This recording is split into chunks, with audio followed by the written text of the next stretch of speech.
ہمیں تو اپنے آپ کا بھی نہیں پتا تھا کہ ہم کون، اور مجھے بتاؤ جس کو یہ بھی نہ خبر ہو کہ میں کون، اس کے پلے ہوتا کیا؟ اقبال نے کہا تھا نا، اپنے من میں ڈوب کر پاجا سراغ زندگی، میرا نہیں بنتا تو نہ بن، اپنا تو بن۔ اور یہ اپنا بھی نہیں تھا، اسے پتہ ہی نہیں تھا، اسے شعور ذات ہی نہیں تھا، اسے خود آگہی کا نور ہی نصیب نہیں ہوا تھا۔ تبھی تو انسان ہو کے، اشرف المخلوقات ہو کے، درختوں کو، پتھروں کو، حشرات الارض کو، چوپایوں کو اپنا معبود سمجھتا تھا۔ انسان کی پیشانی کہاں کہاں رسوا نہیں، درختوں کی جڑوں کو اس نے سجدہ کیا۔ یہ کیچوا نہیں ہوتا مچھلی پکڑنے کے لیے جس کو کانٹے سے لگاتے ہیں، کسی زمانے میں یہ بھی انسان کا معبود ہے۔ پتھروں کو اس نے معبود سمجھا، بہائم کو، چوپایوں کو، لٹکتے پھلوں کو، برستی بارش کے قطروں کو معبود سمجھتا رہا، بادل کو معبود سمجھتا رہا، تنکوں کو، حشرات الارض کو، بہتے پانیوں کو، جلتی آگ کو اور چلتی ہواؤں کو اپنا معبود سمجھتا رہا۔ اسے یہ نہیں پتا کہ میں ہوں کون۔ اے تماشا گاہ عالم روئے تو کجا بہرے تماشا میر ابھی، دنیا تجھے ڈھونڈنے نکلی ہے، تو کس کی تلاش میں ہے؟ یہ اشرف المخلوقات ہو کے، مقصود کائنات ہو کے، یہ اس کائنات کا دل اور کلیجہ ہو کے، حشرات الارض کو، سانپوں کو، بچھوؤں کو اپنا معبود سمجھ۔ یہ تو میرے حضور نے بتایا، یہ تیرے معبود نہیں ہیں، تیری دہلیز کے نوکر ہیں۔ ان درختوں کو پوچھتا ہے، یہ تو تجھے چھاؤں فراہم کرنے کے لیے، آکسیجن دینے کے لیے، تیرے ایندھن کے کام آنے کے لیے، تیرے ذوق نظر کی تسکین کے لیے، تجھے پھل فراہم کرنے کے لیے پیدا کیے گئے۔ ان جانوروں کو پوچھتا ہے، یہ تو تیری سواری کے لیے، بار برداری کے لیے، تجھے دودھ اور گوشت کی ضروریات فراہم کرنے کے لیے پیدا کیے گئے۔ یہ چاند، سورج، ستارے، اجرام فلکیہ، یہ تیرے معبود کیسے ہو سکتے ہیں؟ یہ تو تیری راہوں میں روشنی اجالنے کے لیے پیدا کیے گئے۔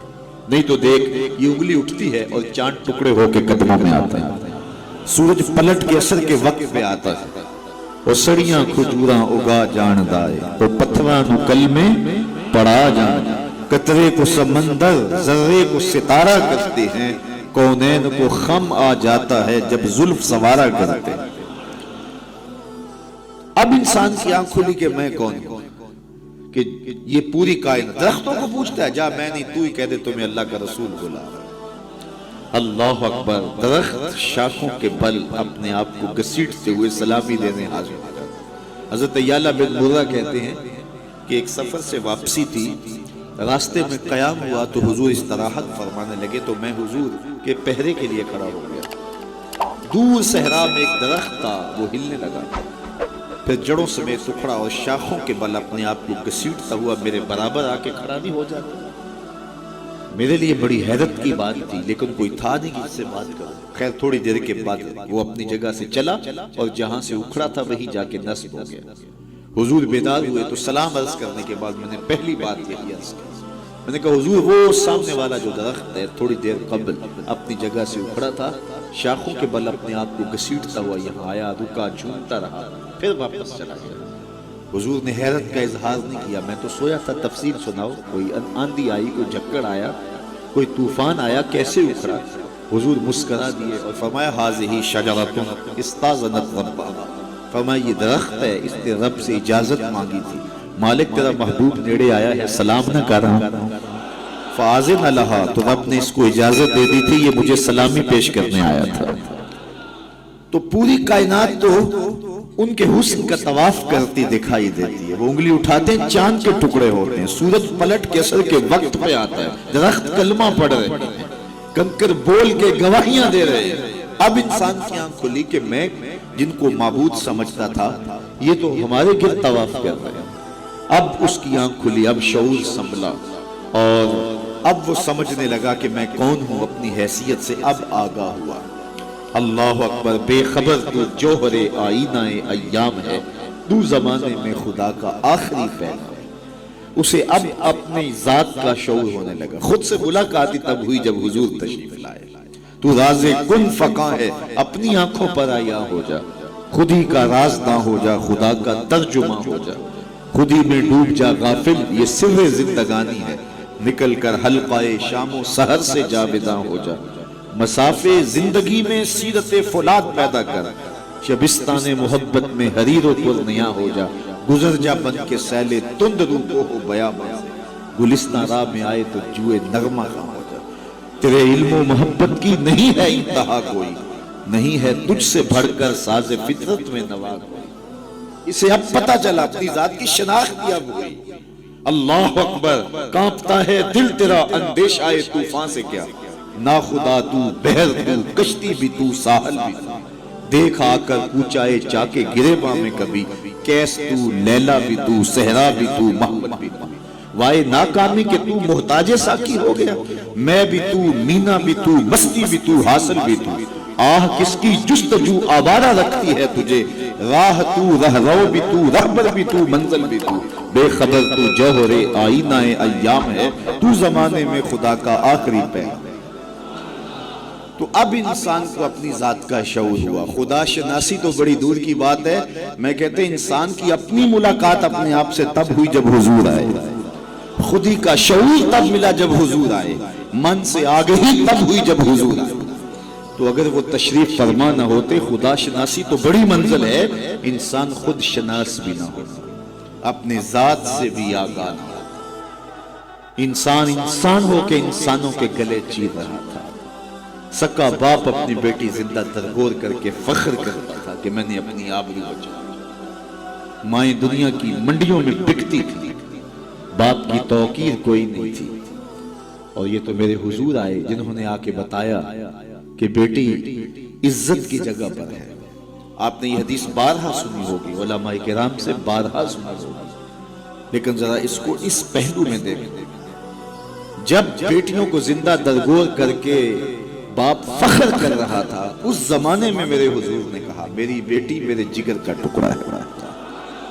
یہ صرف کلمہ تحسین ہی نہیں ہے، یہ کلمہ جہاد ہے۔ اس دور میں جب بیٹیوں کو زندہ درگور کر کے باپ فخر کر رہا تھا، آج تو ہر شخص اپنی بیٹی کو قرار جان سمجھتا ہے، بیٹی کو آنکھوں کا نور سمجھتا ہے، نور نظر سمجھتا ہے۔ بیٹی کے جہیز کے لیے باپ اپنی ساری زندگی لگا دیتا ہے، پردیس کاٹ دیتا ہے۔ جوان بھائی فیکٹری میں اوور ٹائم لگاتا ہے، میں بہن کے ہاتھ بھی لگا۔ تو آج اگر بیٹی کے بارے میں کوئی محبت بڑے جملے کہے جائیں تو بڑی بات نہیں ہے۔ جب باپ زندہ درگور کر کے فخر کرتا تھا، معاشرے سے اسے داد ملتی تھی کہ تو نے بیٹی کو زندہ درگور کیا ہے، اس زمانے میں میرے حضور نے کہا کہ میری بیٹی میرے جگر کا ٹکڑا۔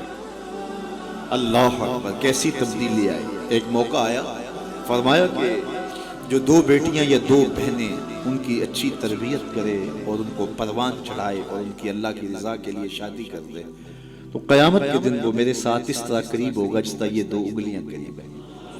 تو مجلس میں موجود ایک صاحب اٹھے، کہا حضور اگر کسی کی دو بیٹیاں نہ ہوں تو ذرا اس کے پیچھے جھانکنے کی کوشش کیجئے، کہاں بیٹیاں زندہ درگور ہوتی تھیں اور کہاں ایک بیٹی والا سوچ رہا ہے کاش کہ میری بھی دو بیٹیاں ہوتی اور میں یہ احساس پاتا۔ تو یہ معاشرے کو ایک رنگ دیا، معاشرے کو ایک آہنگ دیا، خدا شناسی بھی دی، خود شناسی بھی دی، انسانی حقوق جو پامال ہو رہے تھے ان کو بحال کیا۔ انسان اپنی عزت برباد کر رہا تھا، اجرام فلکی اور مظاہر فطرت کے سامنے ان کے چرنوں میں جھک کر کے اس کو اس کی خودی کا سبق دیا کہ تو کون ہے اور کہاں کھڑا ہے۔ ایک شخص ایمان لانے کے بعد حضور کی خدمت میں حاضر ہوا، عرض کرتا ہے جاہلیت کے زمانے کی دو باتیں ہیں، ایک یاد آتی ہے تو ہنسی نہیں رکتی اور ایک بات یاد آتی ہے تو آنسو نہیں رکتے۔ کہا وہ کون سی دو باتیں ہیں؟ کہا وہ بات جو یاد آئے تو ہنسی نہیں رکتی وہ یہ ہے کہ میں ایک لمبے سفر پہ گامزن تھا، میں نے سفری معبود پتھر کا بنا ہوا ایک بت بھی اپنے سامان میں باندھ لیا کہ راستے میں پوجا پاٹ بھی چلتی رہی، لیکن جب سامان اٹھایا تو سامان بہت بوجھل تھا۔ میں نے سوچا کہ یہ تو میں اپنے ہی معبود کے بوجھ تلے دب کے رہ جاؤں گا، تو میں نے اس کو نکال دیا اور آٹا یا ستو گوندھ کر کے میں نے ایک چھوٹا سا معبود تیار کیا اور اس کو دھوپ میں رکھ کے خشک بھی کر لیا کہ مزید ہلکا ہو، اور اس کو اپنے سامان میں اپنے ساتھ رکھ لیا۔ پوجا پاٹ بھی چلتی رہی۔ خیر جو میرا اندازہ سفر تھا تو شاید سفر بھی میں نے اس کے مطابق لیا تھا، لیکن سفر کوئی 2-4 دن اوپر چلا گیا تو شاید سفر ختم ہو گیا۔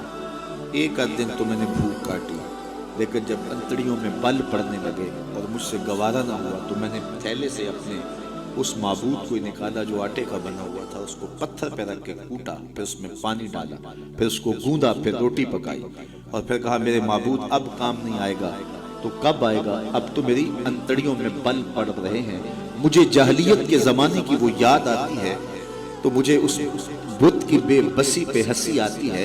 کیسا بے بس معبود تھا جو اپنے پجاری کو اتنا بھی گزارش نہیں کر سکتا تھا، مجھے پوجنے والے میرے پہ اتنا تو ترس کھا، اب مجھے دانتوں تلے چبا کے تاریک میدے میں پھینکے گا، پھر گندگی کے ڈھیر پہ ڈال آئے گا۔ آخر میں تیرا معبود رہا ہوں، میرے پر یہ قیامت تو نہ توڑ۔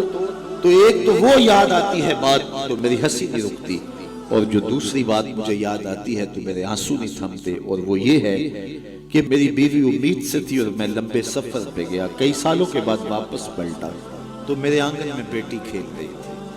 میری بیوی نے اس ڈر سے کہ کہیں بیٹی کو دیکھ کر کے زندہ درگور نہ کر دے، اس کے توتلے لہجے میں میرے لیے محبت ڈال دی تھی، اور وہ مجھے یا آباتا ہو کہہ کے مخاطبہ کرتی ہے اور میری ٹانگوں سے چمٹ جاتی ہے۔ میں صفات تھا اندر سے اور مجھے بڑا غصہ آیا۔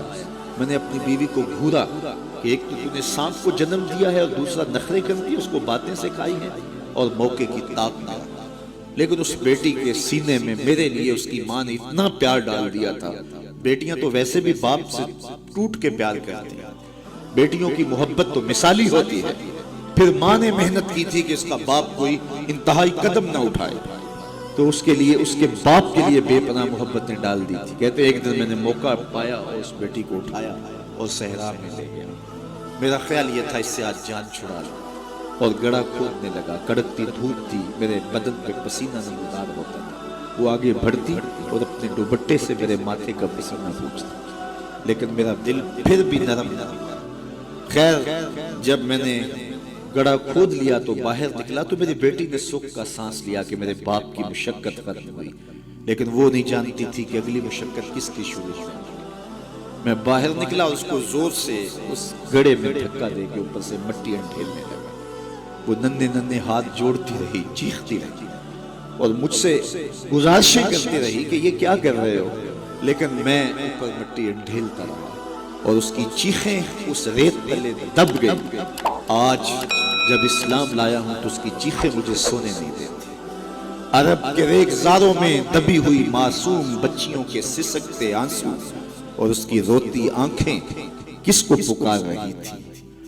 بیواؤں کی چیخیں فریاد کر کر کے کس کی منتظر تھے؟ یتیم کس کو ڈھونڈ رہے تھے؟ کس کے منتظر تھے؟ زمانہ آنکھیں فرش بچھائے ہوئے کس کا انتظار کر رہا تھا؟ وہ جس کے نام پر داؤد نے نغمہ سرائی، وہ جس کے ذکر پر شاہ سلیمان نے گدائی، دل یحییٰ میں رہ گئے ارماں جس کی زیارت کے، لب عیسیٰ پہ آئے واز جس کی شان رحمت کے، جو بن کے روشنی پھر دیدہ یعقوب میں آیا، جسے یوسف نے اپنے حسن کی نئے رنگ میں پایا۔ ندانم آنگلے خندانچے رنگ و بو دارد کہ مرغے ہر چمنے آرزوے او دارد۔ ہر کوئی منتظر ہے، کوئی ہاتھ پھیلا کے کہہ رہا ہے ربنا وابعث فیہم رسولا۔ مالک آنکھیں بوڑھی ہو گئی، اب اس رسول کو بھیج بھی دے۔ حضرت عیسیٰ تو بولے مبشرم برسول یاتی من بعد اسمہ احمد، چلو نام بھی بتائے جا رہا، ان کا نام احمد۔ زمانہ منتظر تھا، پوری دھرتی انتظار کر رہی تھی۔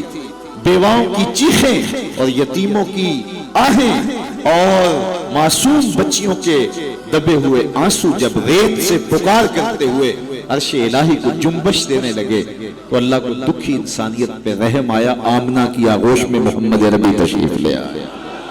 ناگہاں ساکن ہواؤں پر روانی آ گئی اور چمن کے پتے پتے پر جوانی آ گئی۔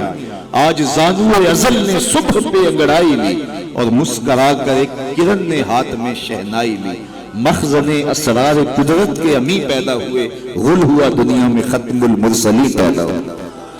ایک بہار پھیلی نا، ربی ویسے بھی عربی میں بہار کو کہتے ہیں، ربیع الاول آغاز بہار۔ کہا محبوب تو محبوب ہے اور محبوبوں کو بہاریں ہی سجتی ہیں۔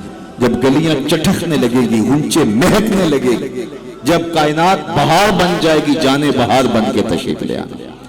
تو ان کی جلوہ گری، ان کی تشریف آوری انسانیت پر اللہ کا بہت بڑا احسان، اسی لیے اس کو جتلایا اور کہا لقد من اللہ علی المؤمنین اذ بعث فیہم رسولا۔ تو یہ احسان عظیم ہمارے اوپر ہوا، اتنی بڑی نعمت، وہ نعمت عظمیٰ جس کے لیے نبی منتظر رہے، نبیوں کی ٹیمیں منتظر رہی، اور ہم نے کوئی آرزو نہیں کی تھی۔ وہ تو منتیں مانتے رہے، بحیرہ راہب کہاں بیٹھا تھا، نستورہ کہاں بیٹھا تھا، کہاں کہاں منتظر ان کی راہوں میں لوگ بیٹھے تھے۔ شب ہجر کی سختیاں، کوئی اس سے جا کے پوچھے، تیری راہ تکتے تکتے جسے صبح ہو گئی۔ زمانے منتظر رہے، صدیاں منتظر رہی، لوگ راہوں میں بیٹھے رہے، ہم نے کوئی انتظار نہیں کیا۔ آنکھ کھلی، ہمارے والد صاحب مؤذن کو مسجد سے بلا لائے، انہوں نے کان میں آ کے کہا مبارک ہو، تو حضور کا غلام بن کے آ رہا ہے، شاہوں سے ملا ہے نہ تونگر سے ملا ہے، اللہ کا عرفان اسی در سے ملا، اوروں کو ملا ہے تو مقدر سے ملا ہے، مجھ کو تو مقدر بھی تیرے در سے ملا ہے۔ تو یہ ہماری خوش بختی، ہماری فیروز بختی کہ ہمیں وہ محبوب نصیب ہوئے جس کے لیے زمانے تڑپتے رہے، ترستے رہے، منتظر رہے، آنکھیں بچھی رہی، تمنائیں بیتاب رہی، آرزویں مچلتی رہی، لیکن وہ جان بہار بن کے تشریف لے آئے۔ اب جب حضور تشریف لائے ہیں، پھر صحابہ نے تو حد کر دیا، اپنا سب کچھ ان کے نام پہ لٹا دیا، کہا آپ کے دین کا جھنڈا لے کے اٹھیں گے اور دنیا کے آخری کنارے تک پہنچیں گے۔ پھر تابعین نے وہ جھنڈا تھاما، تبع تابعین نے وہ جھنڈا تھاما۔ اس شخص کی کہانی ہم نہیں بھول سکتے جو گھوڑے پہ بیٹھ کے اللہ کے نام کی دعوت دیتے ہوئے آگے بڑھا، آگے دلدل آ گئی، زمین ختم ہو گئی، تو گھوڑے کی باگیں کھینچ لیتا ہے اور کہتا ہے مالک میرے جذبے تو جوان تھے، تیری زمین ہی ختم ہو گئی۔ اس پہ اقبال نے کہا تھا دی اذانیں کبھی یورپ کے کلیساؤں میں، کبھی افریقہ کے تپتے صحراؤں میں، دشت و دشت دریا بھی نہ چھوڑے ہم نے، بحر ظلمات میں دوڑا دیے گھوڑے۔ تو وہ ہمارے اسلاف تھے۔ آج میں اور آپ حضور کے میلاد میں آئے ہیں، ہم ایک لمحے کے لیے اپنے باطن میں اتریں، اپنے اندر اتریں اور سوچیں کیا ایک محفل سے حضور کی محبت کا حق ادا ہو جاتا ہے؟ کہ ایسے ہاتھ لہرانے سے حضور کا محبت کا حق ادا ہو جاتا ہے؟ کڑکدار نعرہ لگانے سے حضور کی محبت کا حق ادا ہو جاتا ہے؟ کیا لوگوں کو بلائیں، دعوت دیں، کھانے کھلائیں، بریانیاں کھلائیں تو کیا حضور کی محبت کا حق ادا ہو جاتا ہے؟ آئیے اگر حضور سے محبت کرتے ہیں تو سر سے لے کر پاؤں تک حضور کی غلامی کے رنگ میں رنگے جائیں۔ ہمارے استاد فرمایا کرتے تھے یہ نہ ہو کہ لوگ تمہیں پوچھیں تمہیں کون ہوتے ہو اور تمہیں بتانا پڑے کہ ہم مسلمان ہوتے ہیں، یہ دیکھو مذہب کے خانے میں اسلام لکھا ہے۔ فرماتے تھے صاحب کسی کو پوچھنا نہ پڑے، تجھے بتانا بھی نہ پڑے، تیری وضاقتہ، طرز زندگی، انداز معاشرت ایسا ہونا چاہیے تو دور سے آ رہا ہو، لوگ پہچان کے کہیں وہ دیکھو آقا کا غلام آ رہا ہے۔ نور آنکھوں میں تو چہروں پہ اجالے ہوں گے، مصطفیٰ والوں کے انداز نرالے، دنیا میں بھی ان کے دم سے مقدر چمکا، محشر میں بھی ان کی رحمت کے حوالے۔ تو یہ میری اور آپ کی فیروز بختی کہ ہمیں وہ رسول اور نبی نصیب ہوئے۔ تو آئیے اپنی زندگی کی ایک ایک سانس حضور کے نام کرتے، جئیں تو حضور کے لیے، مریں تو حضور کے لیے، اور اپنی زندگی کو حضور کی راہوں میں نچھاور کرتے ہیں، ان کے دین کا جھنڈا لے کر کے اٹھیں اور دین کے پیغام کو دنیا تک ایک ایک کونے تک پہنچانے کا عزم کریں۔ اور وہ کیسے ممکن ہوگا کہ ہم اپنے انداز زندگی کو تبدیل کریں۔ جب کوئی شخص صالحیت کا لبادہ پہن لیتا ہے تو پھر وہ زبان سے نہ بھی بولے، وہ سنت و سیرت کا پیکر گلی سے گزر بھی رہا ہو تو وہ بھی تبلیغ کا رنگ ہوتا ہے، وہ بھی ایک انداز ہوتا ہے، دعوتی انداز ہوتا ہے۔ لیکن اگر میں زبان سے دعوت دین کی دیتا رہوں اور میرا رویہ، میرا عمل، میرا کردار، میرا لہجہ، میرے اخلاق اس کی نفی کر رہے ہوں تو میں حرف حرف منافقت کر رہا ہوں۔ اس لیے مجھے اپنے رویے کو، اپنے طرز زندگی کو، اپنے انداز معاشرت کو حضور کی سنت کے سانچے میں ڈھالنا پڑے گا۔ محمد دی زیارت محمد دے رنگ وچ ٹھگ بازیاں جانے پیارا۔ اقبال نے کہا چو بنا میں مصطفیٰ خانم درود، از خجالت آب بھی گردد وجود، عشق بھی گوید کہ محکوم غیر، سینہ تو از بتا مانند دیر، تا نداری از محمد رنگو بو، بر زبان خود میالہ نام۔ تو اس کو پنجابی میں جو ہے وہ قلم توڑ دیا۔ اللہ اکبر، یاری لا تو پاک نبی سنگ، اے پر پوری یاری۔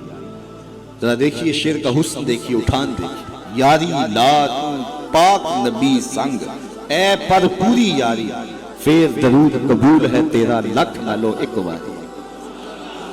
تو اپنے آپ کو ان کی محبت کے رنگ میں رنگ لو اور پھر دیکھنا کہ حضور کی محبتیں اور رحمتیں کیسے برستی ہیں۔